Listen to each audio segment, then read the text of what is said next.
Hi, and welcome back. Before I get into this discussion about a wave-based reality, I wanted to give you an overview of what the podcast series is going to discuss. And it's broken down into 5 sections. The first is a wave-based reality, then how a wave-based reality meshes with multiple dimensions.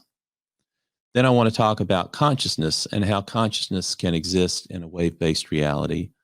Then I'll extend that into a discussion of paranormal, or what I call spiritual abilities, and let that lead into a discussion of revelation and how revelation can have different meanings in a wave-based reality.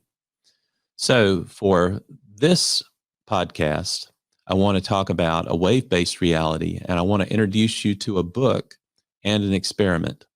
And this is going to be a theme throughout the podcast, because I believe in letting others do some of the detailed explanations for me. So I'll give you probably a list of about 15 to 18 books that you can look at. And I do want to say up front, this will save you months, if not years, of research if you're interested in this area, because I've literally gone through hundreds of books over probably a decade in reading, journaling, then writing, and then publishing my book. And my book also has a number of references in it too, and it has more detail on some of the topics I'll discuss in the podcast. But I want you to also have the benefit of looking at these other books as references. And in each case, I'll also put a bibliography in the comments down below the YouTube video where I talk about those books. So you'll be able to go and purchase them from there. But I also want to list experiments where I can. Now, these will be suggestions for experiments. I can't lay out a protocol and go into a lot of detail, but I do believe in the scientific method. And if I'm going to talk about something or make a claim, I do want to offer a way that you can falsify that. I feel like it's only fair. And I also feel like it's a way that I can provide a credible justification for the existence of world religions, which we'll discuss later on in the podcast series, without using doctrine or dogma. And that was the theme of my book, which I'll discuss later on as well too. But let's get into this discussion.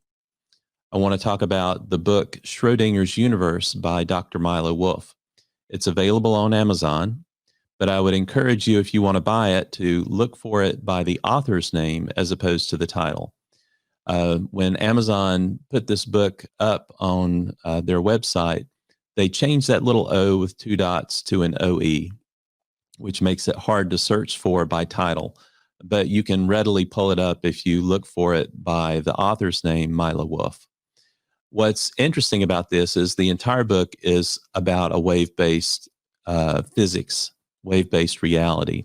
He talks about the history of it. He also talks about some of the earlier supporters in the 20th century of it, which include Albert Einstein, Erwin Schrödinger, and Ernst Mach. One other thing that he talks about, which I thought was really cool, is he came up with a theory of everything in 2012, and he published it in his book. And I'm putting it here just for reference to point you to it, because he does go into some mathematics to support his wave-based physics proposal.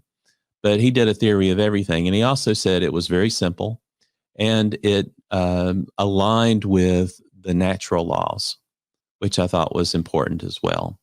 So check that out in this book. It's very important. I don't think this book has gotten a lot of coverage in the areas of physics. You know, wave-based physics hasn't gotten a lot of coverage, but this book hasn't gotten a lot of coverage, but he had some very interesting things in it.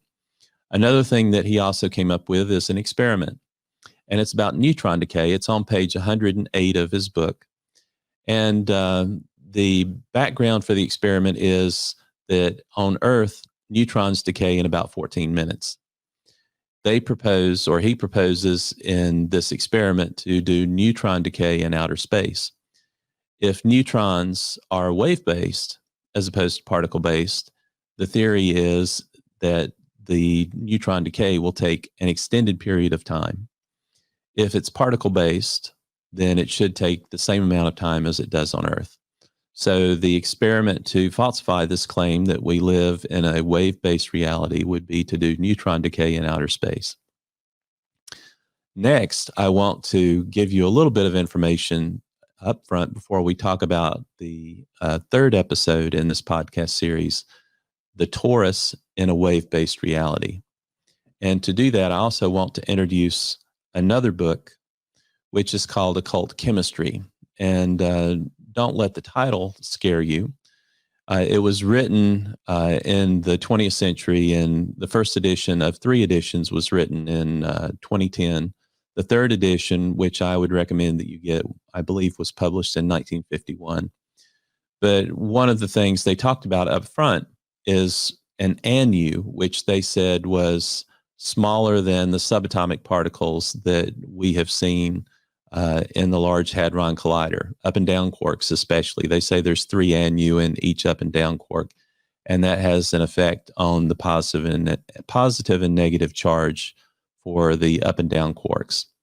So I will show you, this is a 3D printed model of an ANU. And this is kind of to lead you into a discussion of the torus in a wave-based reality in the next podcast, because I say that the ANU is a manifestation of what I talk about in episode number 3 on the torus in a wave-based reality. So look at this as a transitudinal wave, which you'll see in the next podcast, but it's going to lead into a discussion of multiple dimensions, because the concept behind the ANU is that it moves energy between the etheric and the astral dimension. I'll discuss that more in the multiple dimensions podcast, but just wanted to introduce you to this right now so you would have a better understanding of what I'm going to say in the third episode, which will lead into the fourth episode. And I hope you'll join me for that on this podcast series, Reality and Revelation. Take care.